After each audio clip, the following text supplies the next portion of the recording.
নমস্কার।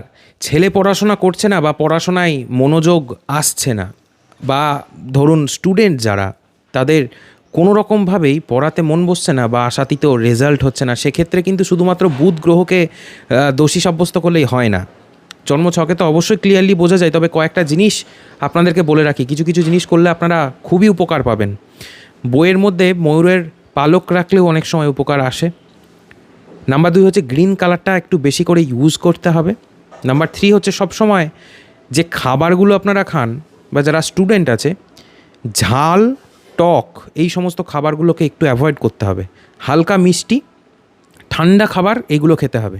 এতে করে স্মৃতিশক্তি বাড়ে এবং এর অ্যাস্ট্রোলজিক্যাল অনেক বেনিফিটস রয়েছে, এগুলোতে উপকার পাবেন। আর একটা কাজ খুব সুন্দর ফল দেয়, আমার প্রত্যেকটা ক্লায়েন্ট করে উপকৃত হয়েছেন। এটা হচ্ছে, যদি দেখেন যে ছেলের পড়াশোনাতে মন বসছে না বা রেজাল্ট ঠিকঠাক করছে না, প্রথমত তো হরোস্কোপটা অবশ্যই বিচার করতে হবে।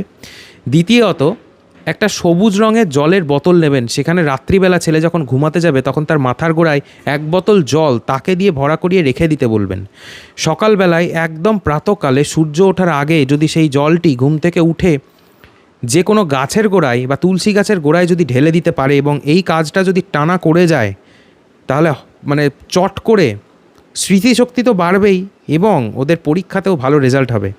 সামনেই যদি পরীক্ষা হয় 1 মাস 1.5 মাস পরে বা কিছুদিন পরেই পরীক্ষা, এই সময় আপনারা এই কাজটা করাতে পারেন, দারুণ ফল পাবেন 100%।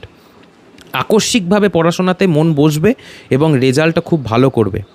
তার সাথে আরেকটা কথা বলে রাখি, যে সমস্ত মানুষরা ভাবেন যে পড়াশোনায় মন বসছে না, ভালো রেজাল্ট করতে পারছে না, মানে একটা পান্না দিয়ে দিই, এটা ভুল করেও করাবেন না।